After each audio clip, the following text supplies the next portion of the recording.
Wow, that was some music. Oh goodness. Um, yeah, that was a different soundtrack than I have used before. I kind of liked some of that. That was I don't know who puts together these soundtracks because some of them will say like jazz and then it'll be half of it'll be reggae, and some of it will say hip hop and then it'll have like kind of hard rock sounds to it. So anyway, I don't know. Might be AI. Um, Happy Monday, guys. Thank you so much for your resubscription, Robin. I realized because I saw it on my end, but I know you guys didn't see it. I realized that I didn't have the sub thing on that particular screensaver starting soon thing. So I'm sorry you didn't get your little Wilma Flintstone sewing. So I fixed that while we were waiting. I hope you guys had a good weekend. Gosh, it went by so fast, and Father's Day, of course. I did some cooking for my husband, some errand running for my husband over the weekend because he's a good dad. And my son is currently just started a new job, has no funds whatsoever, and his Father's Day gift was some cookies to my husband. So it was sweet. He did his best. So yeah, I hope you guys had a good weekend. So today is a little bit of a potpourri. I have a new book to read to you guys. It's not really a book, though. It's kind of a pamphlet. So we might actually finish it today. We'll see. But Jill and I had a great stitch and glitch on Saturday. Check out YouTube /@quiltnerding if you would like to rewatch that. We went long.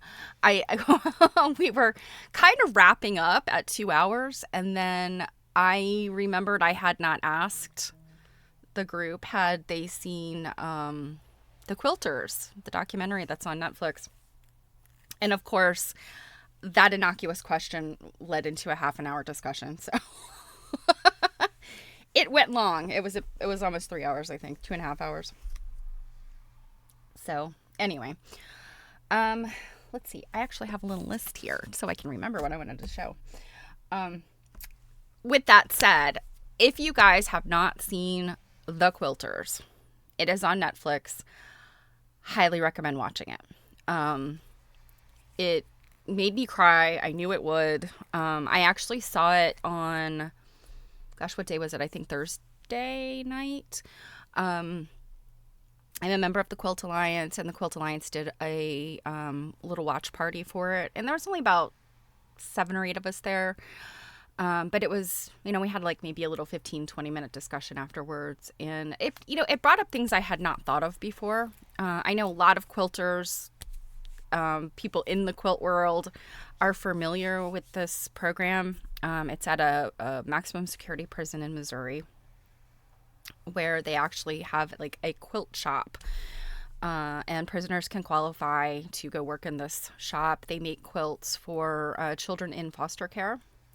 I think it's a really great program. They also make things for other children, so I won't give it all away. But it was really, I knew it was going to be like very like brings up emotions kind of, and it does.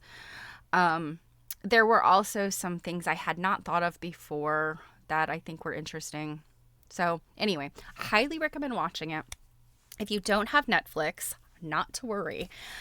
Jennifer McShane, the documentarian, has really been encouraging quilters and guilds and groups to do watch parties. So I will do a watch party soon. Probably Jill and I will do it together. It will be a Zoom thing, so I'm going to put out my cake invite me bit.ly link. You will have to put your info on a Google form. We have to figure out when to schedule this. So this week is kind of crazy. Today's the only day I'm going to be here. Just a reminder, if you haven't followed along with the calendar that Jill makes, because I'm terrible about stuff like that. She's had this week is listed as like our off week. because I'm out of town this week. So quilt nerding will be a recorded session tomorrow. It'll drop at 2 p.m. and then I will not be here Thursday. But after this week, the two of us will figure out when might be a good time that we could do a watch party. And yeah, I just think even if you have seen it, I would encourage you to join us for that. So anyway, we will come back to that. So stay tuned. I did a lot of sewing this weekend and TV watching or TV listening. You know how hard it is to watch a show that you really need to have your eyeballs on and try to sew. Like I stitch, and then I'm like, I gotta watch the action. So I'm really picky about if I'm gonna listen to or watch something, listen to a podcast, whatever. I'm picky because you don't want to be distracted. So I was sewing, and I'm not supposed to show off my study quilt because it's gonna be in a show. It might be chosen to tour, and it might be. I think it gets in the book no matter what.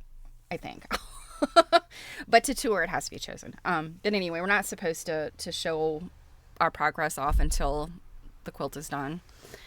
But I gotta show what I've been working on because, oh gosh, it's taking me so long. And I'm tired of just my husband looking at this because he has no appreciation for what I'm doing. So I'm going to show just the corner, just the broderie purse. This is the corner. And these are all florals from the 70s and 80s that I've cut the flowers from. And I'm making these sort of corner elements. The original quilt that I'm studying is by Florence Pito. It's at the Shelburne. And I think you can actually Google and look. Thanks, Robin. I'm pretty proud of the broderie purse. The piecing in the middle, I'm not a piecing person. I'm more applique.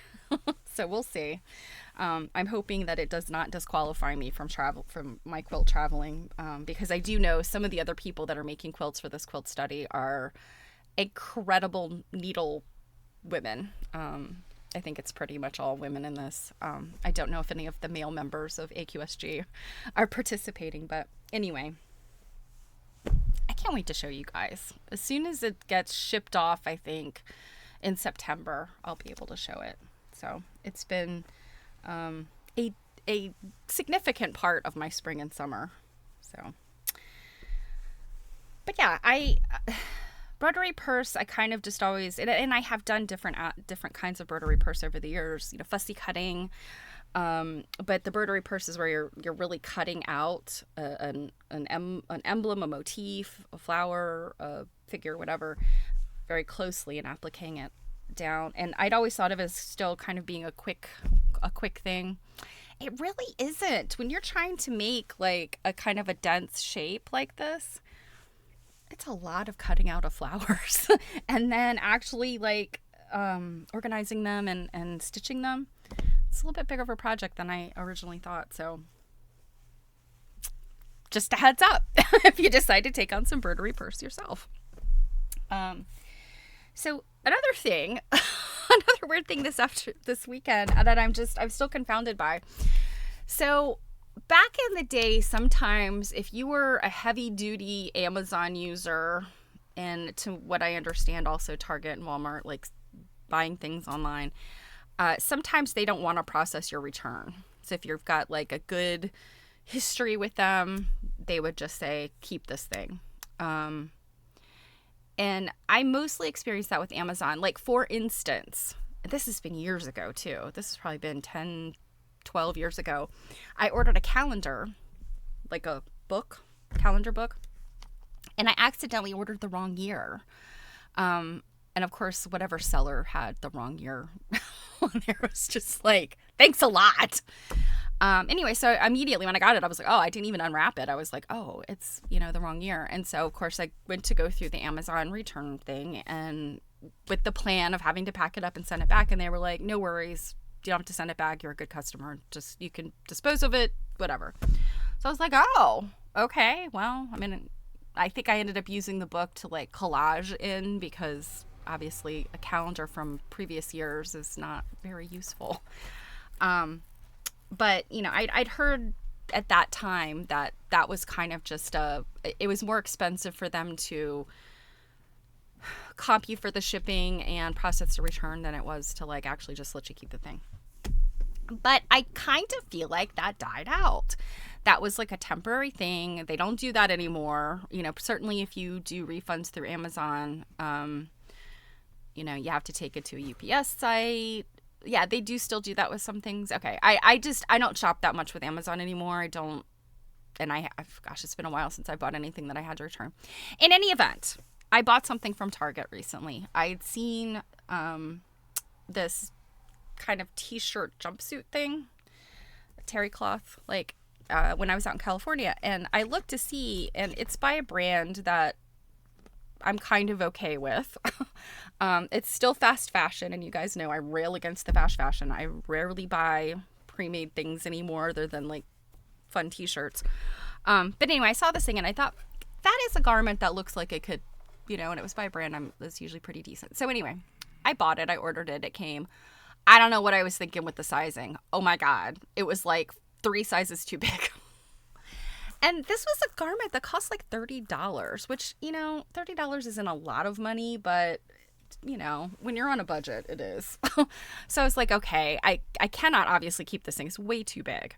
So I go to process the return and I'm like, yeah, I guess I could just return it to the store, but I'm kind of being lazy. And I'm like, will they let me like ship it back free in the same, you know, this is what I'm thinking. They process my return immediately and are like, keep the thing, donate it, discard it, whatever. And on one hand, I'm like, wow, okay. They saved me some time and energy. I appreciate that. But then now I'm still stuck with the thing. And like, that's a waste. I will probably at this point alter it and make it smaller. Just, you know, it was because now it has become a free item. I would not have considered altering it if I wasn't going to get to keep it. You know, that's why I was returning it. So I'm surprised by this. And I also am thinking to myself, how wasteful. If I wasn't the type of person to alter it, perhaps I'd be the kind of person to donate it. And that would be a nice thing for somebody to find in a you know, the Goodwill or whatever. But so many people are not necessarily so inherently like, let's keep things out of the landfill. And I just think like, this is a fast fashion item that on the free market was worth $30 and they're just going to let me throw it away for free. That just confounded me.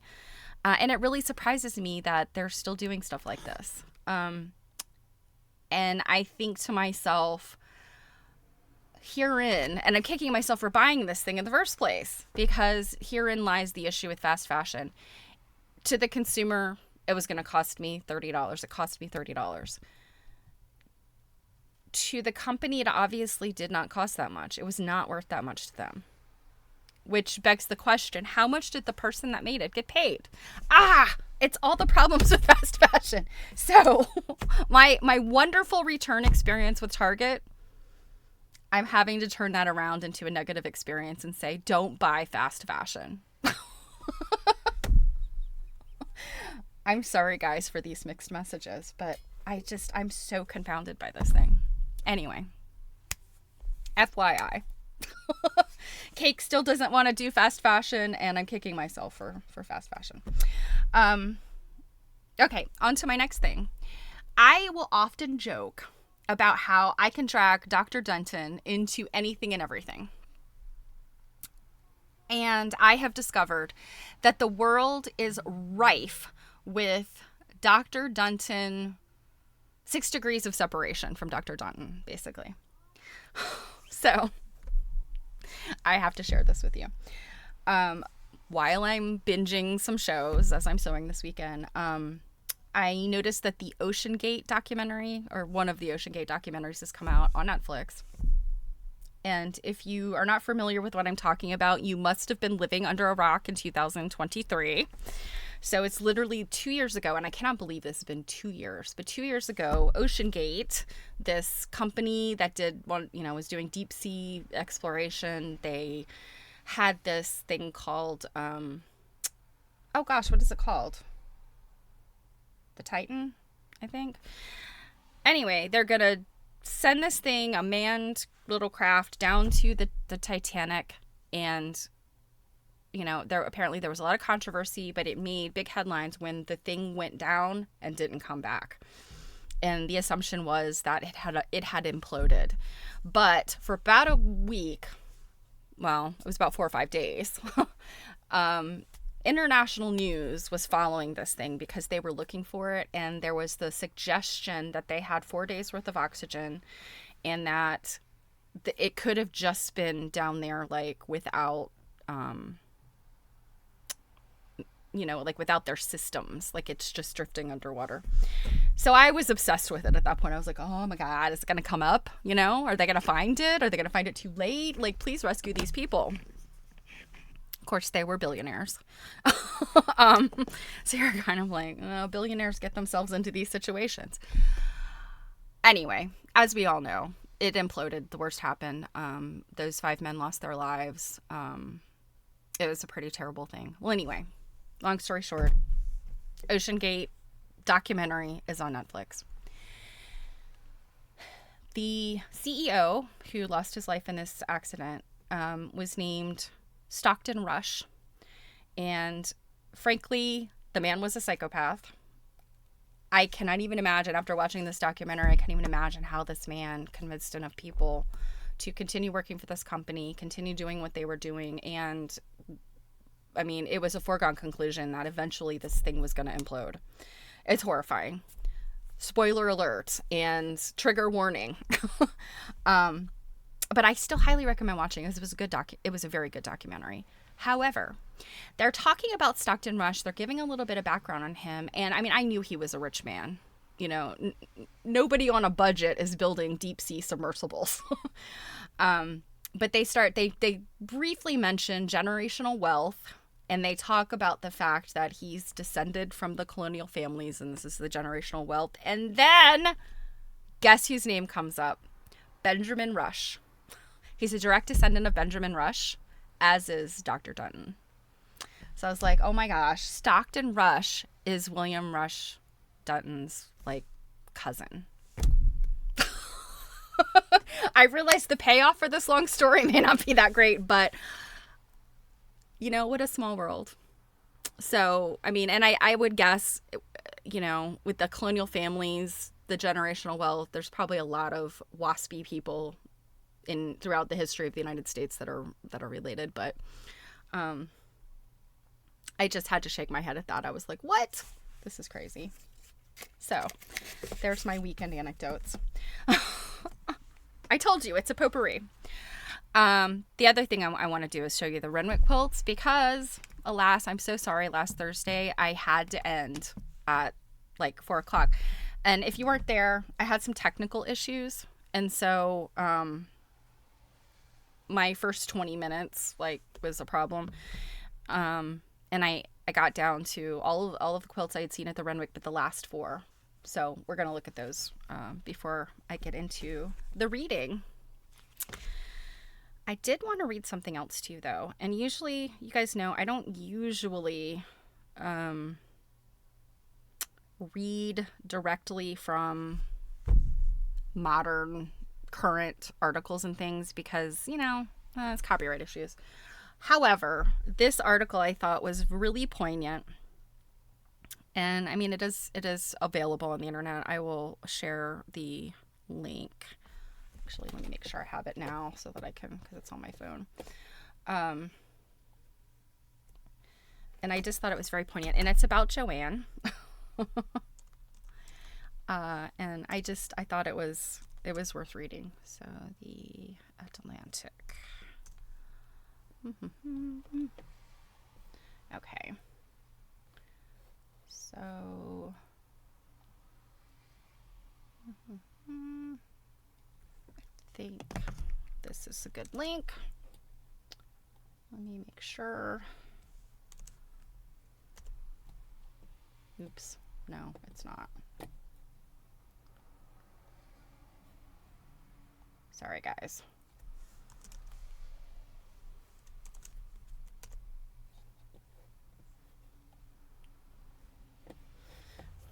Obviously, I was not prepared today, as you can tell.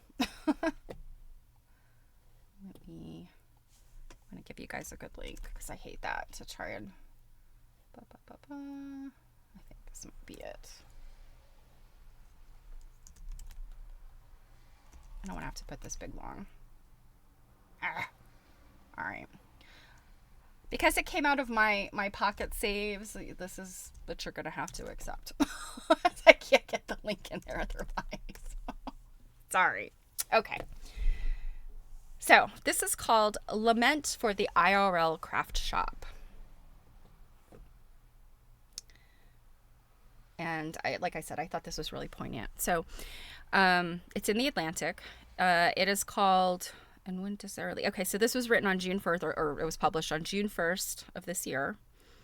It's called Lament for the IRL Craft Shop. The closing of Joanne means the loss of another destination for creative discovery and community, by Andrea Valdez. And I think she's a staff writer for the Atlantic. So this is what she says.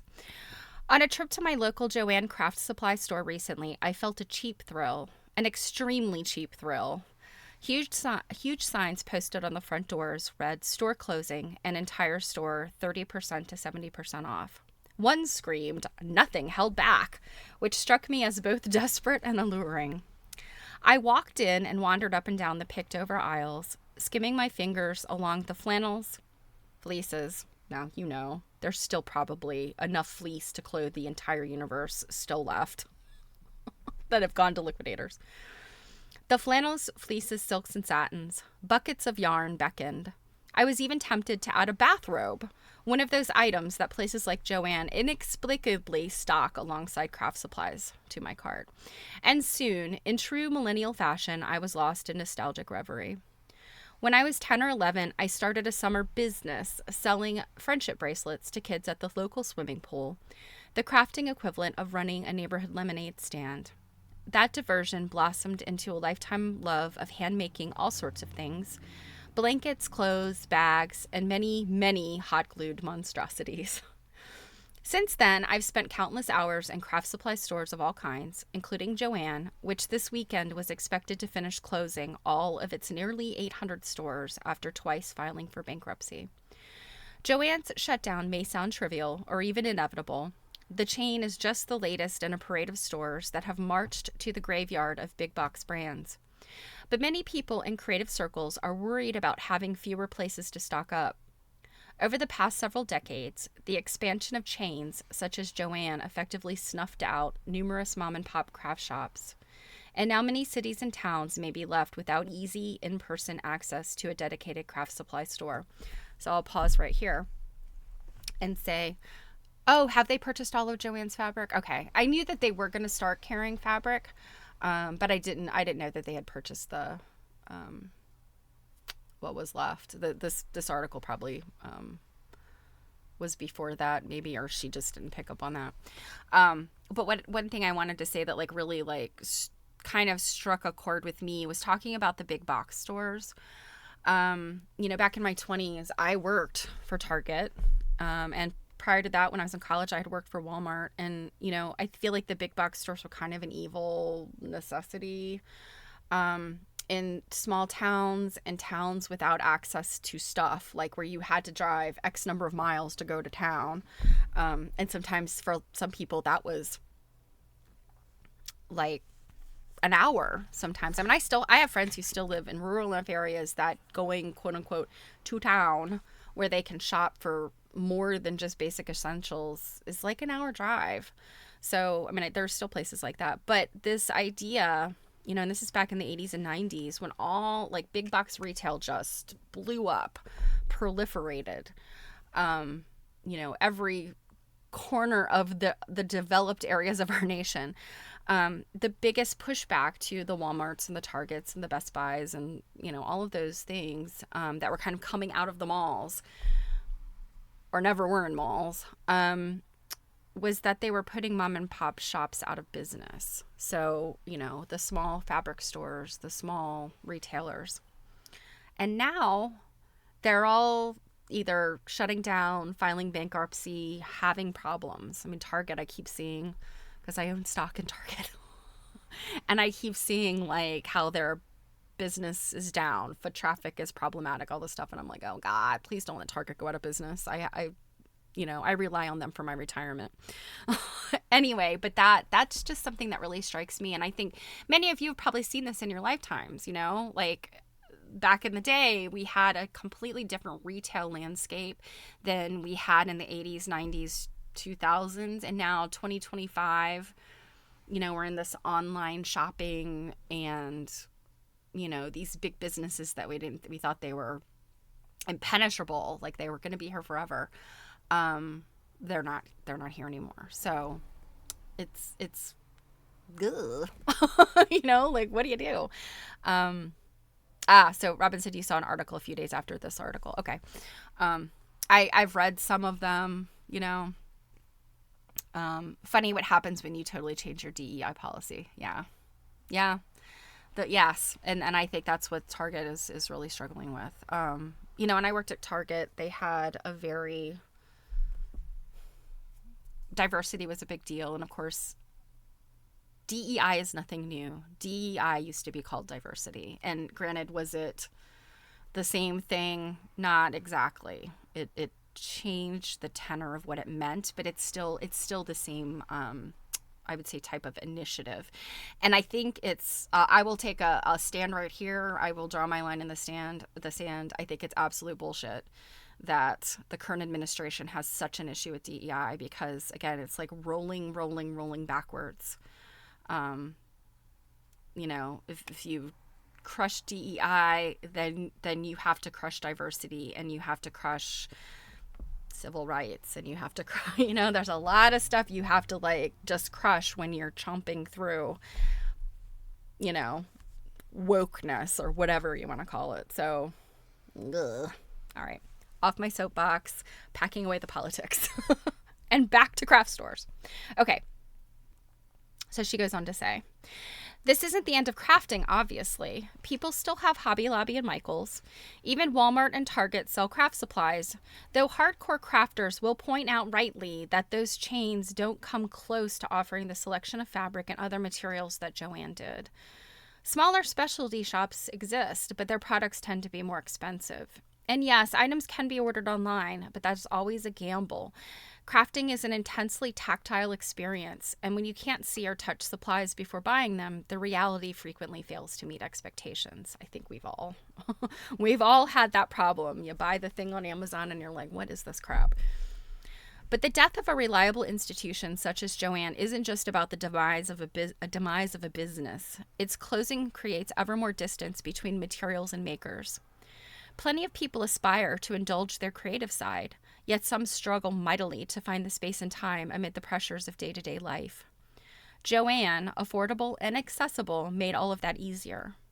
Take that away and people might not even try. And I think in a time when, the science bears it out that involving yourself in creative pursuits, whether it's dabbling or taking up a serious hobby, is good for your health. It's good for your mental health. It's just good.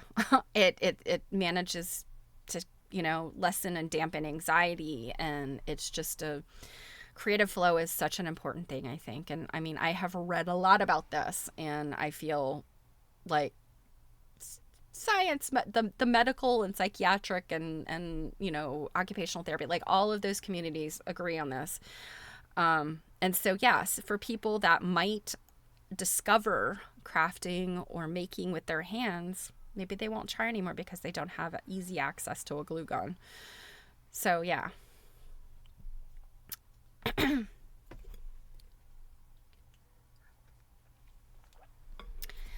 Joanne's disappearance also has perhaps an unintended consequence. The loss of yet another outlet for building customs and community at a time when society could benefit from having both. Although crafting is frequently a solitary pursuit, even a kind of invisible labor, it can be a way to form deep personal connections with other people. I mean, granted, I'm here more about textile study than anything, but I've never seen most of you in person, in real life. but we have a community here, right? I mean, we would not have this without virtue of making things and sewing. Um, I bonded with a friend at sewing class and spent a weekend with another friend making Christmas ornaments by covering plastic dinosaurs in Elmer's glue and dipping them in glitter. Very fun, very messy. Crafting is also, for many, a matter of family tradition. That's an important aspect for many of us. I learned to crochet from my mother, who was taught by her mother. When I crochet a blanket, I'm participating in and perpetuating a loving legacy.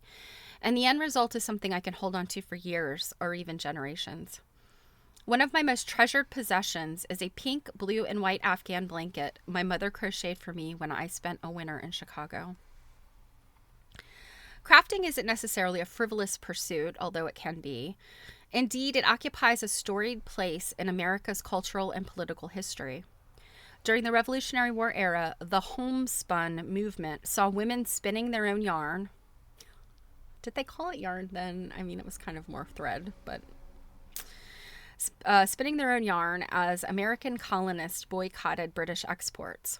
One of the country's most famous creation myths, which we know is a myth, that Betsy Ross sewed George Washington's sketch of the first American flag, is of course a story of craft.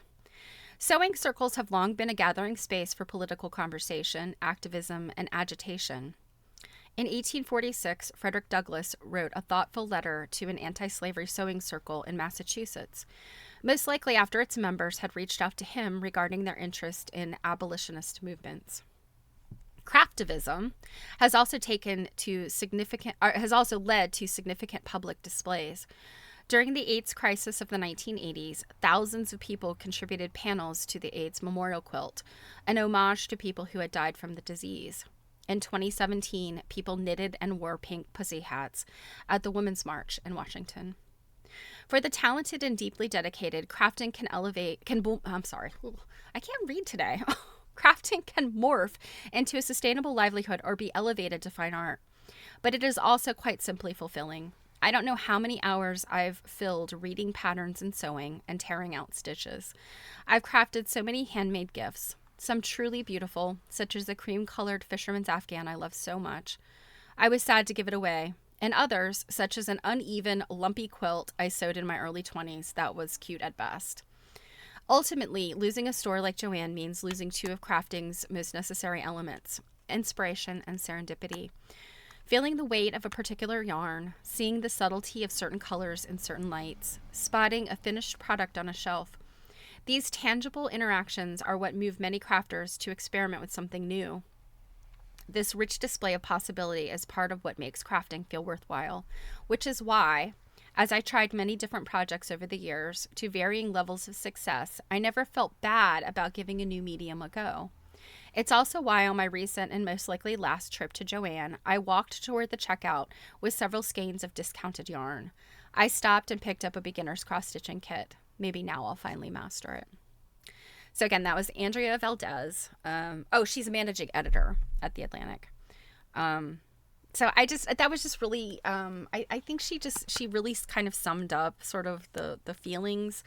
And, I think she makes a good point that Joanna was kind of like the gateway for some people.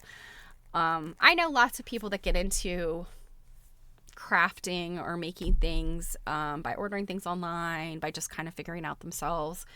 But a lot of people would go to a place like Joanne. So they still have Michael's. They still have Hobby Lobby. I guess Michael's is going to be rife with fleece because we know that was 90% of Joanne's fabric by the end. Yeah. So, all right. Let us move on to my next topic. And that is... okay. That is what I wanted to finish showing you from the Renwick. So, together on my other screen. Okay. So, jumping back in. If you missed Thursday, go back and watch. Because that's like I did the whole thing was the Renwick show. as a just quick summary of what you're looking at here, these are quilts by African American women that were that it's a show that's currently at the Renwick. I think it comes down like next week or this weekend. It's coming down kind of soon. That's why I rushed to see it, because I'd known about it for quite some time, and I wanted to be able to see it before it came down. It consists of quilts, like I said, made by Black women, but they're from the collection of Dr. Carolyn Mazlumi. She donated, I think, all of the quilts in this group to the Smithsonian. So the Renwick Gallery is one of the Smithsonian galleries. And I think there were 29 quilts, I think, if I remember correctly. And they are by names I recognized, you guys probably recognized. And so I had to rush, and I could not finish the last 4 to show. So that's where we're leaving. We're back. So I left off at this quilt, and this quilt is by Latifa Safir. And she is a modern quilter, and I think this quilt is very different than her normal style. So I wanted to kind of just quickly go back to it. I think I pretty much looked at everything about it, but I just really loved all these found objects she used. A lot of the quilts had found objects, buttons. A lot of them had used buttons, found fabrics, and so on. This, she's taken pieces from, various garments and things.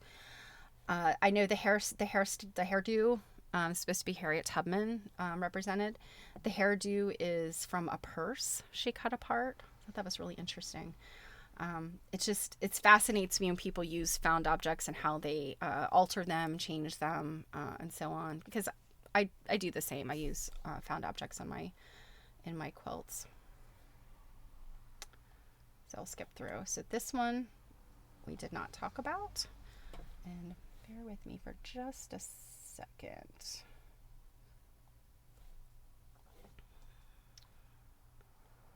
I'll be able to read the things to you.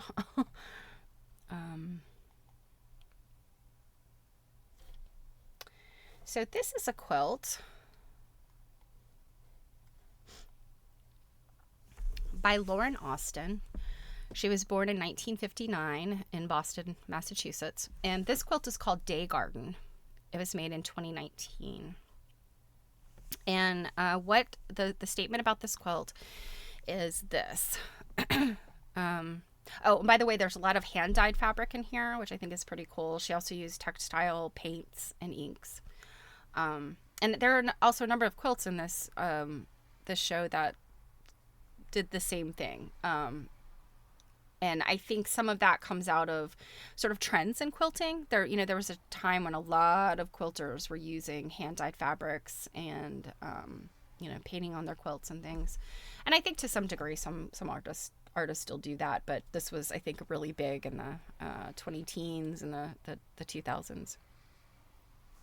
Okay. Ivy frames this quilt and entwines with a woman's hair as she holds a pothos leaf. She looks admiringly at the potted plants before her. Zoom in a little bit, and I have some detail images. Laura Austin remembers her grandfather's frustration at not being able to grow collard greens and okra in New York after he moved there from the South, which first taught her about soil. Through the adinkra symbol, and I'm going to struggle with this one because this is one of the really long ones. It's the Funtun Funefu Den Kim. Okay. I will spell it out. The first word is FUNTUNFUNEFU. The second word is DENKYEMFUNEFU.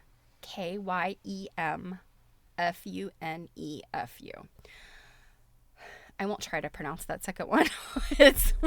I tried. But what it means is unity in diversity. And it says it's featured in a brown square on the left-hand side of the quilt. So I think it is this, So this is it. It looks a lot like the monkey wrench or the turn dash. Ah, so I think that's what this is referring to. So this Adinkra symbol or unity and diversity. Austin shares the lesson of interdependence in nature. The symbol is composed of two conjoined crocodiles. Okay, yeah, that makes sense if I'm looking at the right block. Two conjoined crocodiles whose embrace is key to their survival. Austin notes that Black communities have historically developed this type of relationship with nature, even as many have experienced the brunt of environmental racism and dispossession. So that's interesting that this symbol is two conjoined crocodiles. Let me make sure I'm looking at the right thing. Make sure I'm... Yeah, okay. Interesting.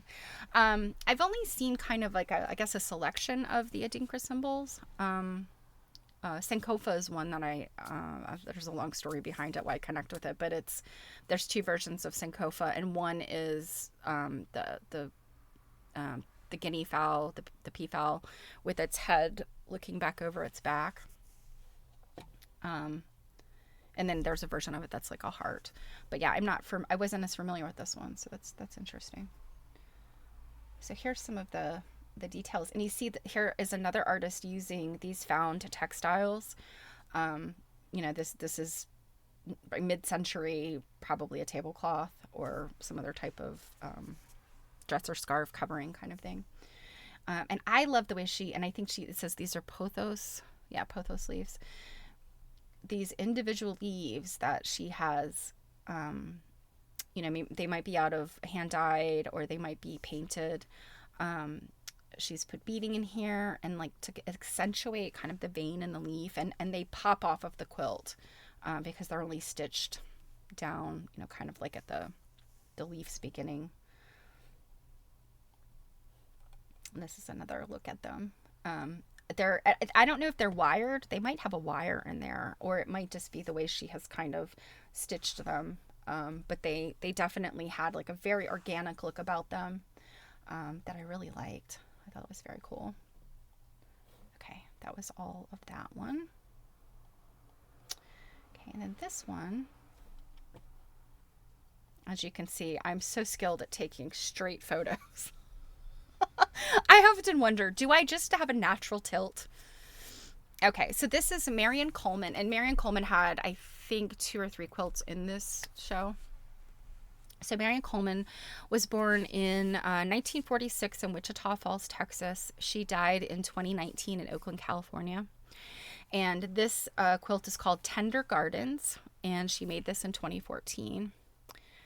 And the statement is this: Marion Coleman began quilting in the 1980s, drawing inspiration from her relatives who quilted in the narrative tradition. Here she tells the story of a garden in the Tenderloin district of San Francisco. In 2010, the Tenderloin Neighborhood Development Corporation transformed a vacant lot to a flourishing urban farm.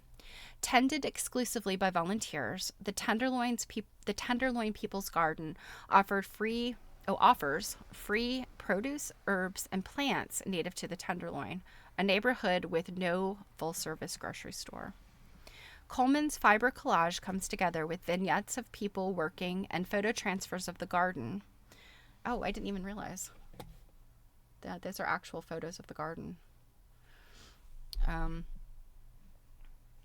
Photo transfers of the garden against the backdrop of the Civic Center of San Francisco. It celebrates people returning to the soil for sustenance, nourishment, and connection. So as I looked at this, I was really paying attention to like these gardening images. I didn't even realize these were actual photo transfers. Yeah, they are. Oh, that's so cool.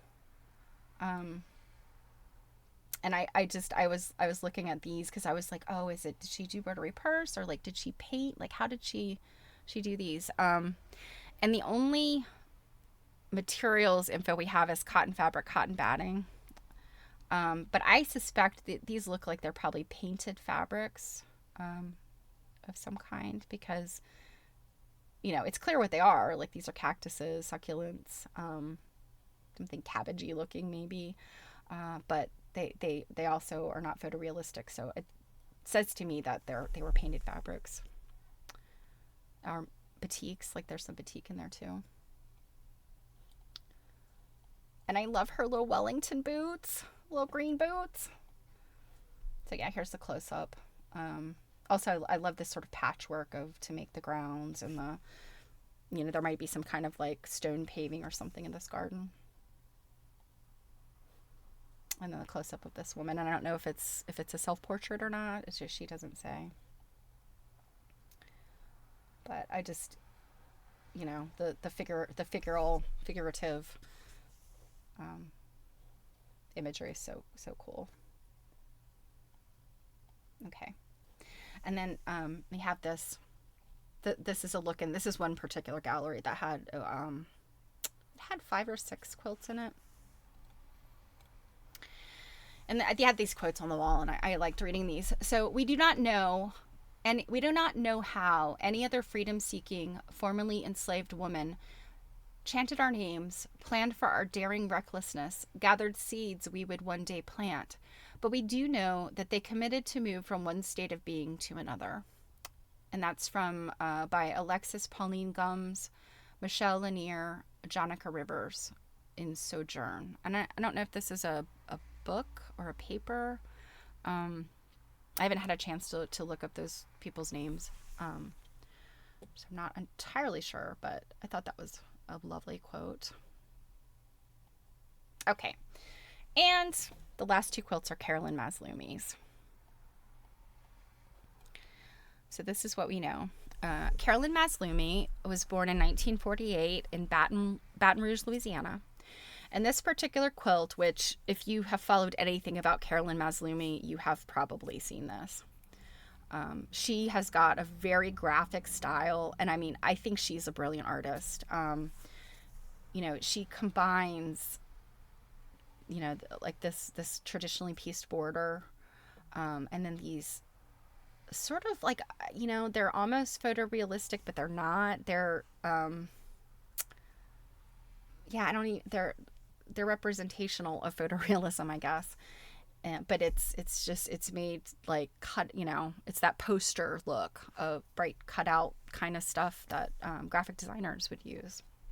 And then this here, I think some of this might actually be photos printed on fabric.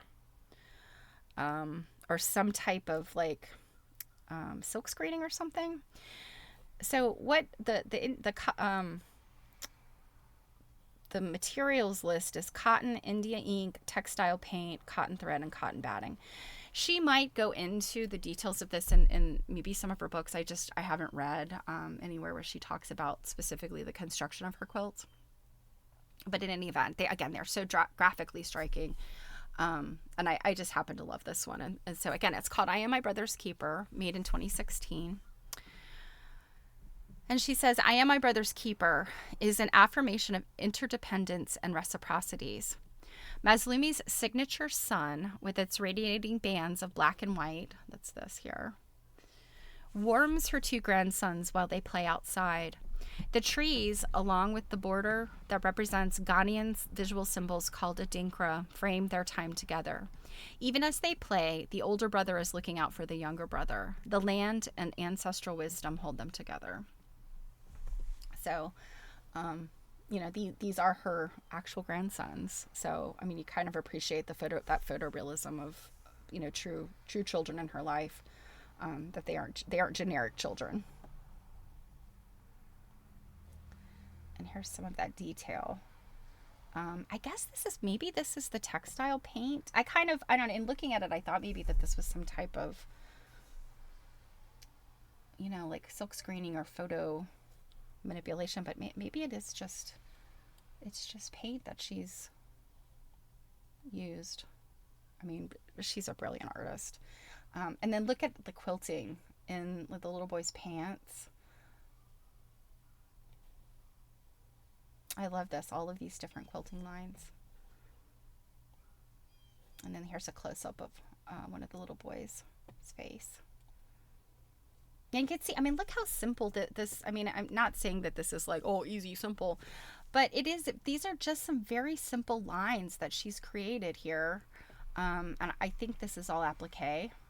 Very, and it's not a huge quilt. It doesn't have the size, but it's like a kind of a throw size, or maybe a baby quilt size quilt. So these are fairly small bits here. And it looks like she's possibly used like a gray fabric with maybe some paint on it, or ink, but these could also be, well, now I'm not so sure now that I'm looking up really close here. I think this could be paint and ink. I kind of thought that this was applique. It really did look like reverse applique, but I think these actually might be inked lines. In any event, the simplicity of the marks you see there to bring together this little boy's face, you can absolutely see, the emotion and expression on this little kid's face. And then this final one is called The Family Embraces. This one was made in 1997, and this is machine reverse applique. So I think she started with a piece of black fabric, she layered white fabric on top, and then she did the reverse applique, I think. Let me zoom in here. So it says, the sun extends across a continuum, offering light to the many generations of family. The central family does not walk alone. Instead, ancestors support them from near and far. This quilt is part of Carolyn Maslumi's Unity of Family series, her first exploration of working in black and white. And of course, she continues on, as we saw in the other quilt. She credits Ohio printmaker Robert Harris for encouraging her to experiment with quilting techniques that mimic printmaking. And that's that graphic style. I think that's really why I respond to these, because they do look like prints. They look like silk screens or block prints, like linoleum prints. If you ever did lino printing, maybe in an art class, that's definitely what they remind me of. They just have these the lines that have a lot of movement in them. This is that sun that the other info talked about. Really cool. Very graphic. See, I took a couple of close-ups. Yeah, so you can see her stitches there. And I guess comparing this to the little boys, it was definitely ink, because you should have seen this kind of pucker, little minuscule pucker around them if it had been stitched. Whereas it was very smooth and just had the quilting line. So that's why I think that was ink and fabric paint. And that, my friends, is the end. So I hope that you enjoyed the Renwick show. I did very much. And, I feel very lucky to be close to Washington, D.C., so I can get down there and see, things like that exhibit. So, I still have not landed on a full-blown long-term book for us to read. I'm open to any suggestions, y'all. At one point I was like, I'll never run out of books. There's so many of them. Well, you know what? It's been almost 2 years. And even though sometimes it feels like we're reading a book forever, we really have read like the major quilting books, that are in the public domain. Some that are not, but I still read them anyway, like Avril Colby's. Yeah, so I guess I've just kind of been doing sort of some searches, and Mavis Fitzrandolph's book is one consideration. At one time I had a copy of it, and I'm not sure. It was a digital copy, and this was before the Internet Archive kind of went through their whole copyright infringement stuff. So I have to look and see if I still have my downloaded copy somewhere. That one might be worth reading. Because it is, I can't remember the dates. It's mid-century or before, so it's probably not technically in the public domain, but it's also a British publication. Here I go, playing with copyright. I kind of don't see the Mavis Fitz-Randolph estate coming after me for reading that book online. But, you know, so that's an option. We did see that some of the British folk are really interesting and funny and charming. Some of the British folk are super boring. So we'll see. Again, any suggestions, anything you guys know of that would be public domain or not get me sued. Okay. So what I have here is a pamphlet, a reprint of Carly Sexton's Old Fashioned Quilts. I think this was originally created in, it's 1928, I think. But this company that I got this book from, talk about messing with copyright. They have copyrighted this version themselves, 2013. And they dare to say this book is copyright and may not be reproduced or copied in any way without the express permission of the publisher in writing. To my knowledge, what this company, Read Books Ltd., has not copyrighted this book. Or maybe they have. I don't know. It says British Library cataloging and publication data. A catalog record for this book is available from the British Library. So I don't really know anything about British copyright, so maybe they have copyrighted this. But what I'm reading to you is definitely in the public domain in the U.S. And I did actually find a copy of it. I think it's on Etsy. There is a seller on Etsy that has a copy of this. I think it's like $20, $15 or $20. But the rest of Carly Sexton's books, and I can't quite figure out if they're booklets or like pamphlet type things or actual full-blown books, but they are nowhere to be found. I have seen some references to them.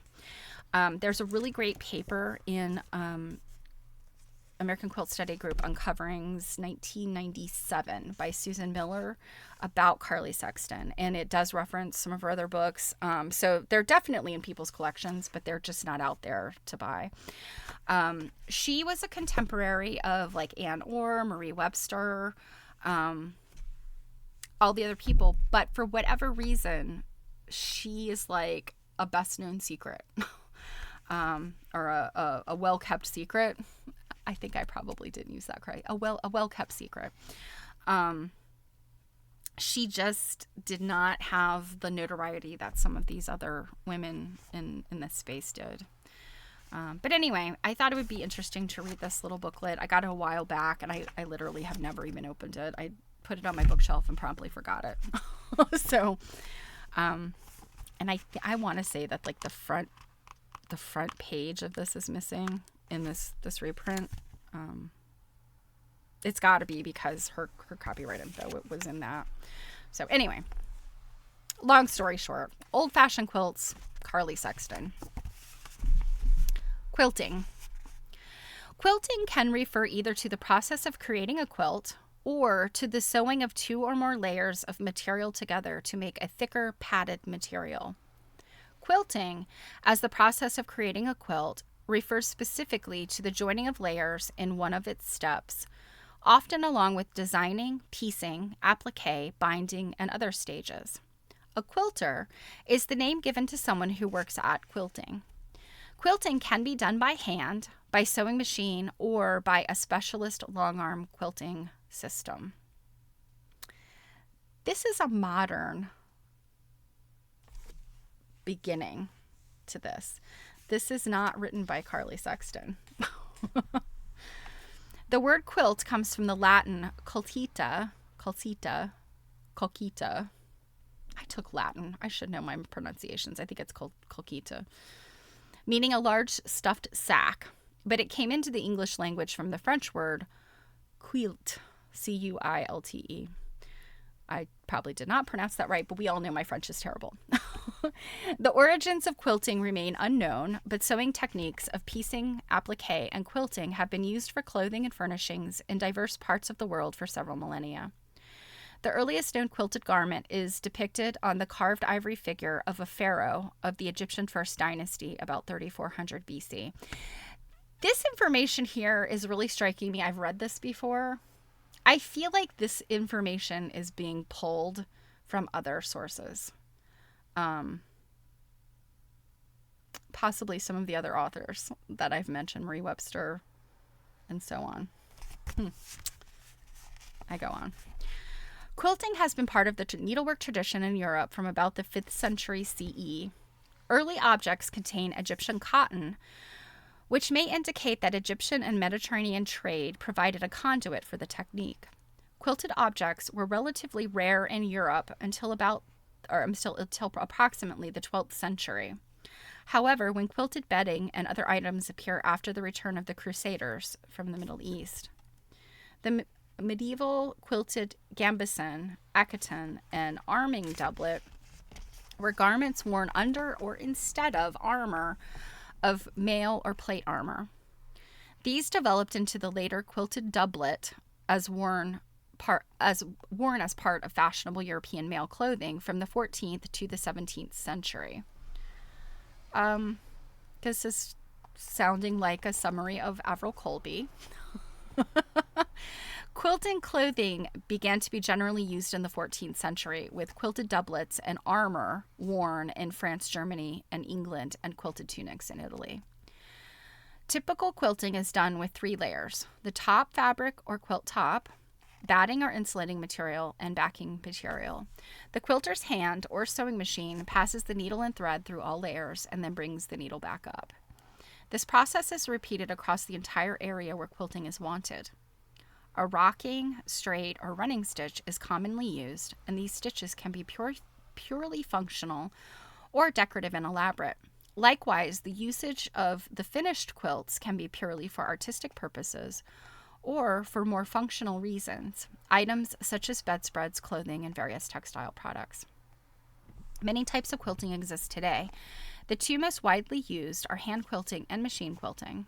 Machine quilting is the process of using a home sewing machine or a long arm machine to sew the layers together. With the home sewing machine, the layers are tacked together before quilting. This involves laying the top, batting, and backing out on a flat surface and either pinning, using large safety pins, or tacking the layers together. Long arm quilting involves placing the layers to be quilted on a special frame. The frame has bars on which the layers are rolled, keeping those together without the need for tacking or pinning. A long arm machine is moved across the fabric, but in contrast with the home sewing machine, the fabric is moved through it. This is actually a pretty good summary. It's a shame that the person who actually wrote this part is not mentioned. I'm assuming this is somebody that works for Read Books Ltd.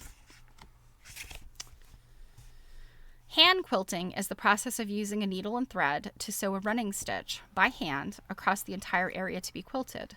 This binds the layers together. A quilting frame or hoop is often used to assist in holding the piece being quilted off the quilter's lap. A quilter can make 1 stitch at a time by first driving the needle through the fabric from the right side, then pushing it back up through the material from the wrong side to complete the stitch. This is called a stab stitch. Another option is called a rocking stitch, where the quilter has one hand, usually with a finger wearing a thimble, on the top of the quilt, while the other hand is located beneath the piece to push the needle back up. A third option is called loading the needle, and involves doing 4 or more stitches before pulling the needle through the cloth. The process of hand quilting is currently experiencing a resurgence worldwide, especially with the growing popularity of various home crafts. We hope that the reader is inspired by this book to try some quilting of their own. And so, like I said, there still is a page missing from this, I know. There's lots of pictures in here. And it appears that these are the original pictures from Carly Sexton's pamphlet. So now we get into the Carly Sexton writing. Old patchwork quilts. Dear old fashioned quilts with your patches so gay, you retain all the charm of an earlier day. And that is attributed to CS, which I assume is Carly Sexton. And by the way, if you Google Carly Sexton, be sure to add quilt on there, because Carly Sexton of today is a romance writer, romance/erotica writer. Her books look at the Carly Sexton of today appears to be a writer of some type of romance fiction, and it does look a little bit, it looks very bodice ripper or more than that. So just a heads up. Okay. A glimpse of color on a clothesline always makes me want to stop for a moment, for it often means quilts are airing or drying. They have come out of their hiding places, for the women of today know, after they have stood the test for years, that old quilts will last another generation if handled with care. Our great-grandmothers did not have the social diversions that we have. And this is funny. This is 1920-something. I think it's 1928, I think.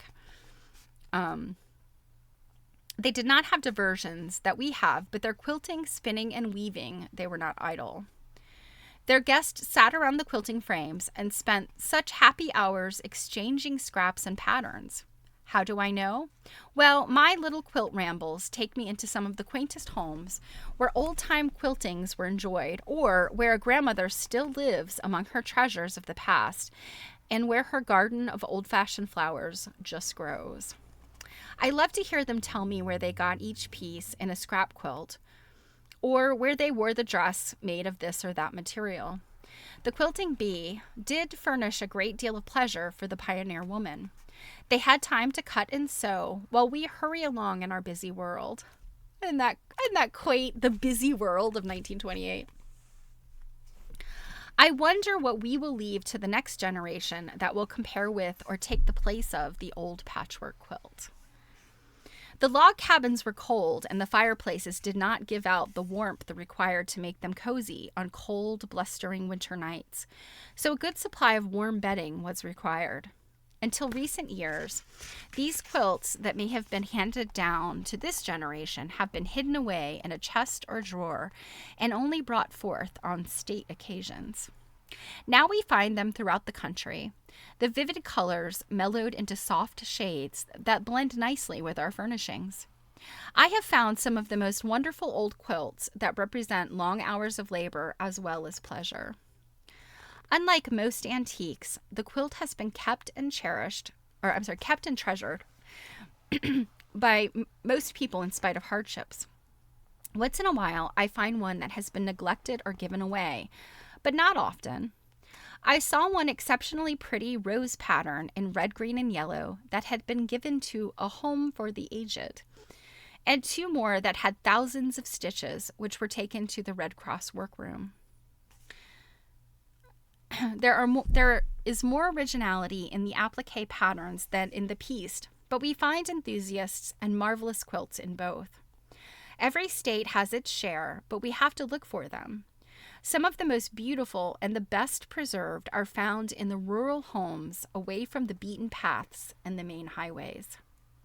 When I see old quilts that don't fit anywhere, hidden away in a chest or drawer, I almost weep. Dear old covers that are perfectly harmless, that wouldn't fight with any other color if handled carefully. I think that's so sweet how she's she's basically talking about them, these kind of poor pitiful quilts. If you have any, please bring them out of their hiding places and make the colors in your room fit around the quilt instead of keeping them locked up. The colors do not have to be the same. Let them blend. Some quilts have had hard knocks, but if you notice that they always come through smiling. So shouldn't we treasure them and humor them by giving them a harmonious setting? Many of their tiny stitches were done by dim candlelight. Many suggest that it was in the mind of the designer, for they are named for flowers they grew, perhaps a neighbor or relative, and often the politics of the day. Oh, so when we say that quilts should just be about quilting and not about making any statements or being involved in politics, 1928, they recognized that quilts have a history. in politics and social statement. While they might not be cataloged as art, what they should be, there is just as much beauty created with the needle as with the brush or chisel, an art that the most humble in life can enjoy. We love them, don't we? So there's a couple pictures here.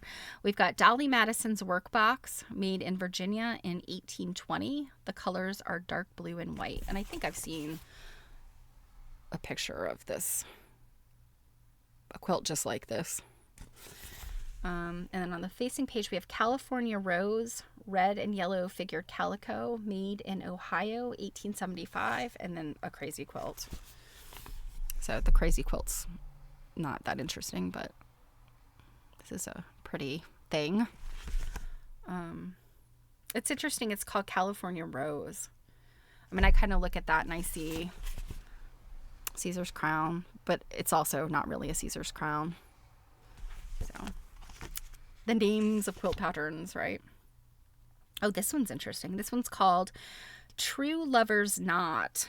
Original made in 1795. Dark blue and white. Reproduced in 1888. And to me, this looks more like an oak leaf and reel. To me, this is an oak leaf and reel. Look at that. I kind of think that this True Lover's Knot is coming from the fact that it's kind of got this circular thing around the reel device. I don't know. Or the fact that the oak leaves touch. I don't know. Because everything I've seen about that would be oak reel and leaf. Or I'm oak reel. Oak leaf and reel. Okay. If quilts could talk. You seem to spell romance, dear old quilts of mine, and my thoughts love to dwell on that happy olden time, when deft fingers fashioned flowers, leaves, and baskets too. Each year that you are with me, I grow more fond of you. Another little poem entitled, attributed to C.S. Carly Sexton. I kind of like the fact that at least she gives her initials, so we know these little ditties are by her, whereas Carrie Hall just randomly scattered in stuff, and you're like, did she say this? I don't know. Oh, here's one. This says, Sadie's Choice was made among the hills of the Mississippi in Iowa. Among the hills of the Mississippi in Iowa in 1874. Colors are red and green. So this is another interesting one. So looking at these black and white pictures reminds me of looking at Dunton's collection, and it's frustrating to look at black and white pictures of quilts. Okay. If quilts could talk. Old quilts, old gardens, old days. Don't they spell romance for most of us? An old quilt certainly does bring thoughts of romance and bygone days, even though we did not live them. If some kind fairy would wave her magic wand and set all these quaint quilts talking, wouldn't we scurry from one to another to hear what each one had to say? It would be quite interesting to know the life some of them have lived, for our lives would differ just as yours and mine, yet each in its way would have a real story. To me, and to a great many of you, the little stories connected with these relics have a charm that will live and lend that bit of homey cheer to our lives that sometimes make us blink and, in a way, connect us with a time that was not all bustle and stir. A visit to many of their homes is like wandering through an old garden whose fragrance is reminiscent of stories we have heard of other days. In fancy, we can journey to and from the quilting parties when a grandmother tells of the happy times they had. I find a great number of wonderfully pretty old quilts in my jaunts into the country, village or city, some in perfect condition, others in tatters, but still carefully laid away with happy memories. One cheery morning, I drove out to a very small town to get some eggs. But when I entered the kitchen, I almost forgot what I had gone after. The quaintest kitchen I had seen in many moons, a rare treat for an antique collector. There, snuggling under several coats of paint and varnish, were 4 adorable chairs. Nothing of the original appearance left but the lines. Immediately, I wanted them for my colonial bedroom. However, I was doomed to disappointment, for the owner said she would part with all of her furniture rather than those chairs. I was all set for a story and wondered what memories they brought when she said they were just the right height for her quilting frames. Can you imagine? But there may have been magic in them, for her work was beautiful. Her quilts were reproductions, but so well done, and none for sale. Another happy visit to an old rural home in southern Indiana, away from the highway on a narrow, crooked road, the house almost hidden by cedars. Such a sight! The white clematis, so fragrant, shaded one end of the porch, and at the east of the house was a flower garden, undisturbed by time. When the wind had scattered the seed and they just grew, a tangled mass of flowers, a gorgeous sight. A picket fence added to the picture. Such a restful place, that old-time home, with a wood stove in each room and 21 quilts in closets and drawers and on the beds. Oh, yes, I know, for I slept in a bed that had 2 quilts on. Fortune was good to me by setting me down in a small town with no hotel. I had to stay the night. Can't you picture the cozy wood fire in the long winter evenings, and this dear woman cutting and sewing tiny pieces of every color? If you are inclined to think a scrap quilt not attractive, how dare you? But if you are inclined to think a scrap quilt not attractive, I wish you could see some she has made from odds and ends. She generally carries out 1 or 2 colors with white in each, and they are hard to improve upon. 3 generations have lived in the home, and as many have donated to the pile of quilts. So let's see, she has the rose sprig above, made in New York in 1850. It's beautiful. Is beautiful in red, green, and yellow. Sorry, I keep misreading. This font is very hard to read. So this is the rose sprig, which I like. I think that's very pretty. We've got Morning Star, a general favorite with many quilters. This one in red and white was made in Iowa in 1870. Exquisitely quilted. So it's a star that we recognize. Pineapple, date not known, made in early days in the hills of the Mississippi, red and white, similar to old log cabin quilts. So that's that one. Love a pineapple, love a courthouse steps, love a log cabin. And then this last one, Blazing Star. I've also seen it called a feathered star.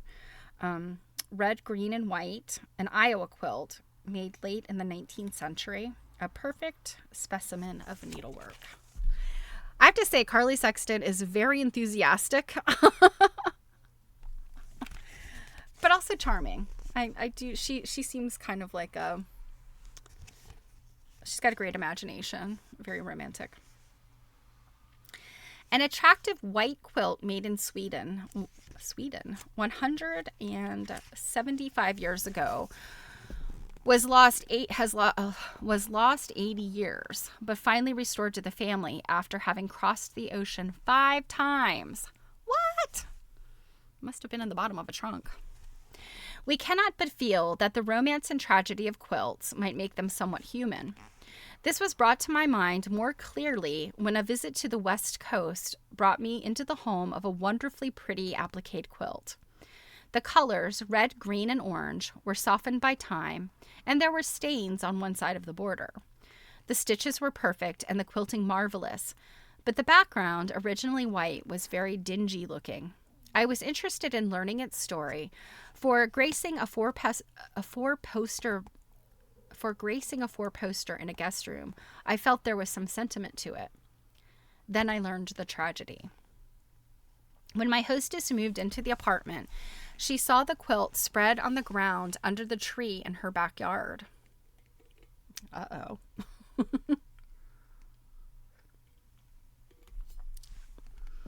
It belonged to the woman who lived in the apartment below her, but she cared nothing for it. Just an old quilt her husband's grandmother had made years before. If it meant anything to her, she could have it. Mrs. B, was thrilled with the thought of having a real old quilt, for there were none in her family. She had it cleaned and restored as well as could be, and prized it so highly that she kept it on her guest bed in front of the door where everyone coming into the hall could see it. The worn edge was next to the wall. While I was thinking how fortunate that she found the quilt and what a good home the quilt had found, I was startled by hearing the name of the woman who made and quilted this wonderful spread. My great-grandmother. And this woman, my hostess, a stranger to me until that day. It should have been mine, but she prized it so highly, and I knew it would always have a good home, that I said nothing. Her love for this strange orphan was very sweet. In the Middle West, I came upon another tragedy. A well-made pieced quilt cut in two. The mother had a large family, but only 2 girls. They both wanted this particular one. She hadn't the time to make another, so she cut it right through the center and gave each half. So you see, the lives of some quilts have not been so free from troubles, even though they did their bit by adding warmth as well as charm to our bedrooms. She seems to sort of be anthropomorphizing these quilts a little bit. With the few that have been mistreated, we have scores that are treasured so much they hardly get out of hiding long enough to be talked about or even seen, for fear some misfortune might befall them while the lid of the chest is open. I wish you who love quilts could join me on some of my jaunts to the out-of-the-way places, for there are lovely covers to be found in every locality. Many are hidden away, unknown, and, as you have read, sometimes unloved. Let's look at a couple of these. So, Tea Rose, an Ohio quilt made in 1828 by the niece of the first governor of Iowa. Okay. Colors are red, green, and yellow. So, and she's calling it a tea rose. We know it as a Whig rose or a Democrat rose. In fact, I have a quilt that looks very similar to this one. The next one is called Grape and Morning Glory. So real, the story goes, that one little fellow picked some of the grapes off. Made in Iowa, 1846. Colors are red, green, and purple. A square out of each corner allows it to hang smoothly on a 4-poster. So it's interesting. Made in Iowa in the early or mid 1800s. A lot of times this is a New England thing when they cut the corners out. But obviously, a quilt made in Iowa, obviously it's not an always for sure. But that one looks really interesting. Very cool. And then this other one is called Sunburst, made in New York in 1825. Colors red, blue, and orange with white. This is the quilt mentioned, ready for a trip to the dump, now restored. And so that's the quilt. Can you imagine somebody looking at it and going, oh, it's just an old quilt, throw it into the backyard? Oh, some people. Women who have spent years quilting are real and homey. They like flowers and gay colors. So do I. Okay, Carly Sexton. Women who have spent years quilting are real and homey. All right. Our little chats are always happy. One of my readers told how she had a board cut to fit her lap. On this, she would lay a piece of wrapping paper on which she drew her flowers and leaves to design a block. With the arrangement suited, she made her quilt. In this way, her patterns were original. She told me how a part of her life her flowers were. Think what a quaint idea. The flowers she loved and lived with, transferred to cloth and made beautiful and lasting with her needle. Browsing around one day on a side street, seemingly quite away from the rest of the world, she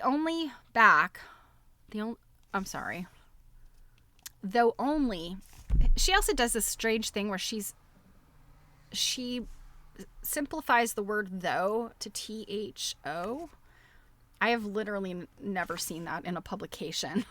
She's also spelled brought, B-R-O-T. And what was the other one I noticed? I guess maybe those are the two.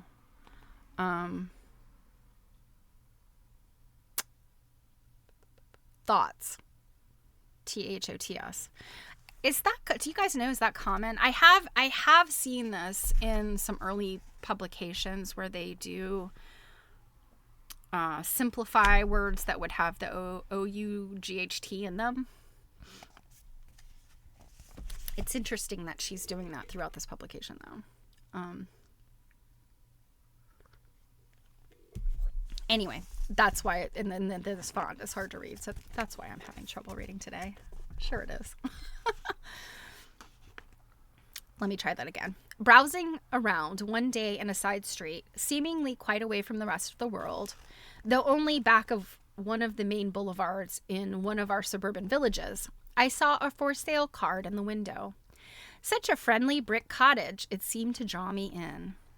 Perhaps the card made me bold, for when I saw it, I felt a welcome to enter and stroll down the back walk and look at the flowers. So restful and quiet. I rang the bell and was admitted into an inviting hall.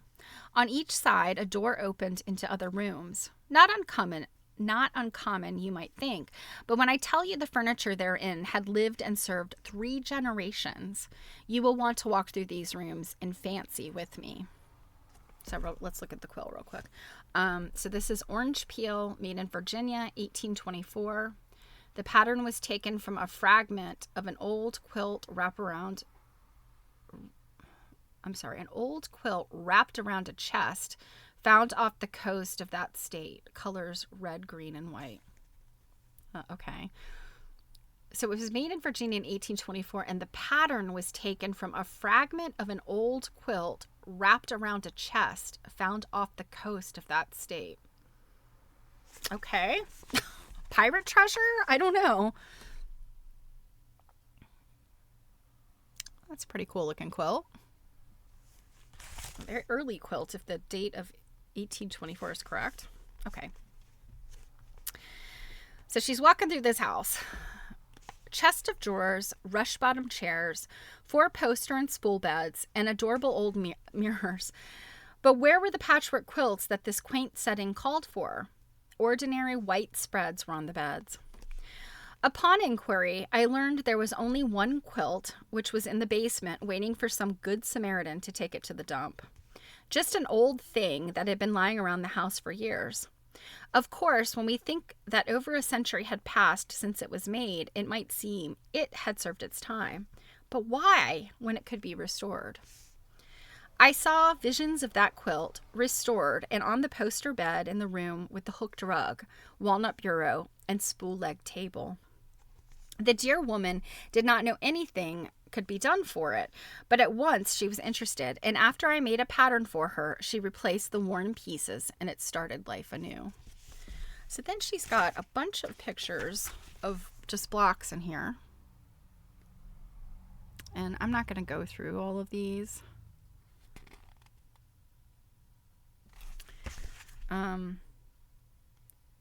But this is interesting. Like, she's calling this one Turkey Track. I've often heard that one called Wandering Foot. Let's see, I'm looking to see if any of these others. Indiana Wheel, right? No, Indiana Puzzle. Sorry. Indiana Puzzle. I've seen that one called Millstone. It's just a perfect example of the fact that, you know, so much regional influence on the names of quilt patterns. Okay. It is pathetic to think that even a fragment of an heirloom could be deliberately carried to a dump. Recently, I came upon 2 remnants of an old quilt which had been tossed from a burning home and lay frozen on the ground for weeks. I suggested that pillows be made from the squares. Oh, and this is interesting. So she's calling this one Democratic Rose, made in New York in 1846. It is well preserved, and it is such a pretty quilt with its red flowers and green leaves. So a Democratic Rose. Sort of a little bit different. I mean, it's the setting, I guess, that's different than the one that she's calling Tea Rose. The difference.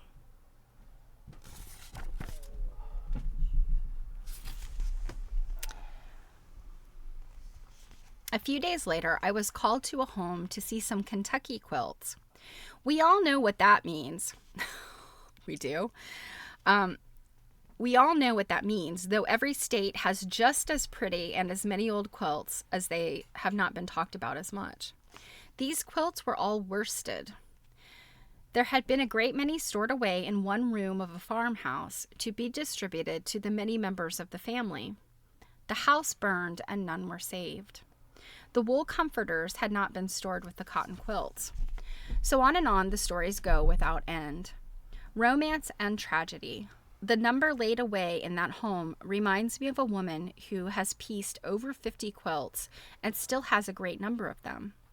She said, "When my bedding's on the line, I'm not ashamed to have anyone look at it." The dear old soul at the age of 95. The dear old soul. Let's see. Done in pink and green prints, The Road to California is a lovely thing. This one was made in 1854. That's this little scrap. I'm guessing the pink is probably these lighter colored centers. We also have a Dutch windmill.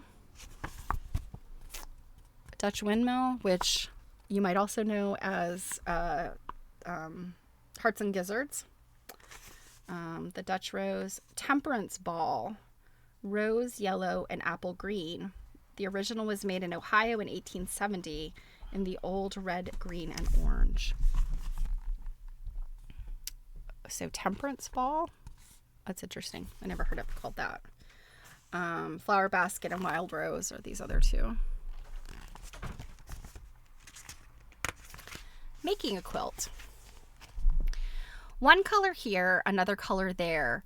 Quilted in a diamond or quilted in a square. Another little Carly Sexton ditty. Quilt names differ in the different localities. The wreath of roses on page 2 and the Rose of Sharon, page 3, were handed down from my great-great-grandmother and were made sometime before 1795. The original quilts were so frail that reproductions were made in the old colors, red, green, and orange calico. And so she's talking about this quilt. Yeah, this quilt. And this quilt in the center here. 1795. I will be honest, I don't think those quilts are from 1795. I mean, I guess if she has the provenance, but I just, everything I've learned, this was not something that you would see in 1795. In 1795, they were still making those chintz quilts. Yeah, they didn't look like that necessarily. Okay, making a quilt.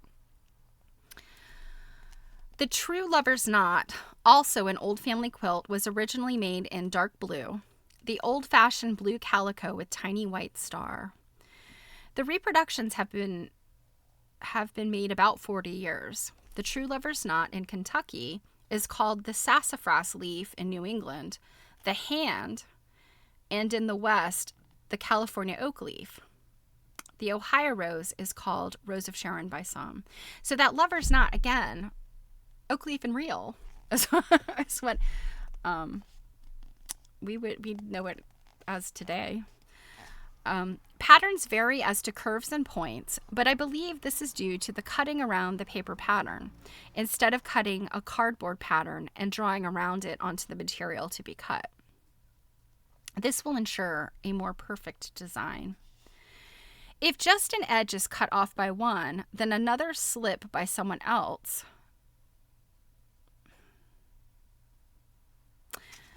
Her writing style is a little strange. If just an edge is cut off by one, then another slip by someone else, the scallops soon become points and the curves angles. I have attended quilt exhibits where there would be half a dozen quilts made from the same pattern, yet very different. If made of one color with white, the effect is quite different from that when there are 2 or 3 colors with white. Then, too, some cut the patches more accurately than others. In quilting, there is to me a great mistake made in using cotton flannel for the inner lining and in marking with a heavy pencil line. The softer the material and the fluffier the cotton, the more beautiful quilting can be done. Cotton comes in bats, cotton comes in bats, just the size for a quilt, and while we do not have to have the warmth in the covers that our ancestors did, we can still have the effect by using this nice white cotton. I always advise long cloth and the soft ginghams for the making of a quilt. This may cost a trifle more, but a quilt is good for a lifetime, so why not make it right? Such pretty old-timey prints are found in our shops today that real reproductions can be made and be so attractive. Okay. So this is just a picture of a bunch of women around a quilt. Like a quilt frame. Looks like they're quilting outside. Maybe just off of a porch. This says, the bed of red tulips has some wonderfully pretty quilting, and the design is very attractive. Made in Iowa in 1844.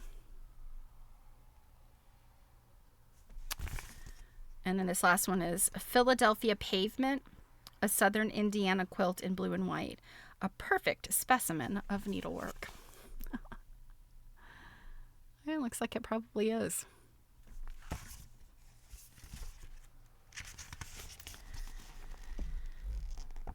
Stamping patterns cannot be used on good quilts, for the marks are too hard to wash out and transfer paper is not always satisfactory. Oh, well, excuse me. The old-time quilters used the point of the needle to mark the patterns, or where this would not do, they used chalk or chalked string. The chalk will brush off and leave a clean surface. Dressmaker's chalk is best for you have the white or gray for the colored material and the colored for the white. Any quilting pattern can be transferred to cardboard, then cut out, and if any of the design inside is to be marked, this can be cut out, leaving little connections as in stencils. If a pencil is required to do the marking, make the line as light as possible. I have seen otherwise beautiful quilts ruined by heavy lines that would not erase, and they are hard to erase, even with art gum. Yes, indeed, they are. The quilts may be marked after they are in the frame or laid on the floor or a table. Frames can be had in some of the department stores, but those made at home are satisfactory. All required is to have 4 pieces of wood about 1 by 2 inches and 8 feet long. There must be 2 a little longer than the quilt, while the other 2 can be made by cutting a third the same length in 2. The side pieces do not have to be the width of the quilt and are less in the way when set aside if they are shorter. The corners are bolted or fastened with clamps. Each piece of wood is wrapped with cloth to which the quilt lining or back is sewed. The back should be fastened in first, then the cotton laid on, and last the top is basted on. If several, as a society, are to quilt on the one quilt, the end pieces should be longer so that all can get around the quilt. Be very careful to have the top laid very smoothly and the cotton without lapping to make any raised place on the surface. In binding, if a color is used, it will keep clean longer than the white binding and also add to the appearance of the quilt. The old standard quilting patterns are the feather wreath, plume or feather, chain, shell, diamond, and square. Some very elaborate quilting has been done by padding the design in the white squares, which join the pieced blocks. This is done by making a tiny hole in the lining through which cotton or lamb's wool may be stuffed. A steel knitting needle will punch the hole while a crochet hook is used for stuffing. So here are some more pictures. Let's see, a Rose of Sharon reproduced from a quilt made in 1795. Colors red, green, and orange. Something calico. What does that say? Red, green, and orange oil calico. That's a really cool design. Looks like it's cut paper too. Like it's like a paper cutting. but also that would not work out as a paper cutting. It would have to be cut. It could not be folded. So that's what I'm looking for. Lily of the Valley, made in 1899. Colors blue and maize. High school colors for a boys' room. That's interesting. It's interesting. I wonder where she gets some of this information.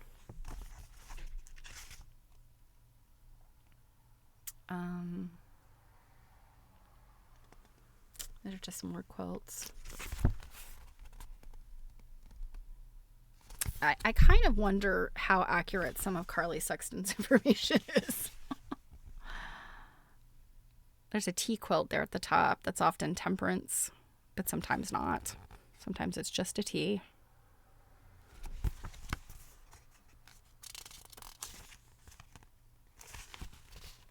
We've got a whole bunch of different patterns. And that appears to be it.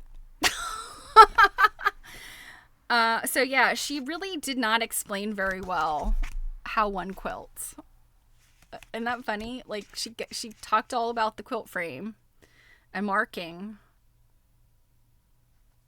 and a little bit about trapento, essentially, or stuffed applique, depending on which it really is, I guess. It would be trapento because she's talking about a padded design in the white squares that join the piece blocks. So, okay, Carly Sexton was charming, romantic, and thoroughly disappointing. Well, I hope you guys enjoyed that. Let me think here for a minute. I think that is everything. Her romanticization of the quilts. Yeah, I think about... Ruth Finley had rude things to say about certain quilts. She did not like quilts of clashing colors, which she felt like Pennsylvania Dutch quilts clashed. But I think for the most part, all of these writers appreciate quilts. But yeah, I think to some degree, this kind of romanticized sounding, like the quilting bees and this is all definitely sort of romanticized.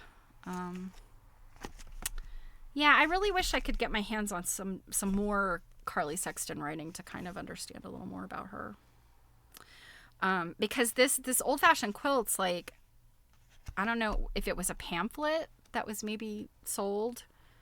Because it definitely, the copy I saw on Etsy, that it was an antique seller, was selling it.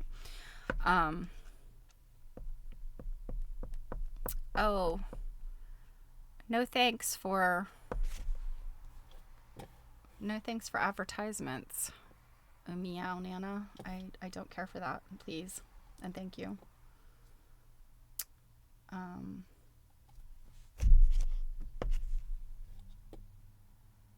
gonna see if I moderate. I don't think I can. Well, I'll leave it, but please no advertisements that I have not done.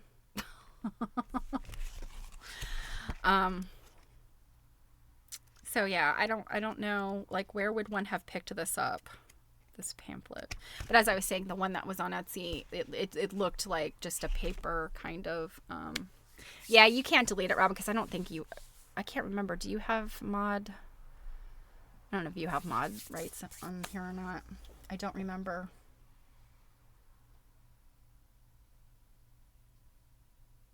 Yeah, it's not letting me. Yeah, it's not letting me do it either anyway, so it's not the end of the world. Well, guys, I think that's going to be it. As a reminder, this is it for this week. I will not be here Thursday. Traveling to do some family stuff. Tomorrow, Jill and I will also not be live. So Quilt Nerding, keep an eye out. We did a recording of the visible storage at the Chester County History Center. So we looked at all the things. So that was a fun recording. If you missed our Stitch and Glitch this weekend, and would like to jump into that nonsense, that recording is also available out there on the Quilt Nerding YouTube channel. I think that's everything. We'll be back. I'll be back next week. I think we have a quilt, just a kind of a free form quilt nerding for next week. And then we have a stitch and glitch on the 28th. So if you missed the last one, join us for the next one. So I hope you guys have a fantastic week. I need to take a bunch of pictures. I have not posted on Instagram in a while, outside of the stuff that Jill shares and makes me a party to that I have to post. I have a bunch of work that I need to put out there that I've been working on. So keep an eye out for that. And if you don't see it, peer pressure me. Yeah, thanks, Robin. Oh gosh, yes, your granddaughter's birthday party. This is another granddaughter. You have two? I can't remember. I feel like you may have more than two granddaughters, but lots of late spring, early summer babies. All good. We're always happy when you can make it, and no big deal when you can't. So you guys take care. Have a super week, and I will see you soon. 4 granddaughters and 2 grandsons. You are rich with the grandchildren, Robin. All right. Take care, guys. I'll talk to you soon. Mwah, mwah, mwah, mwah, mwah, mwah.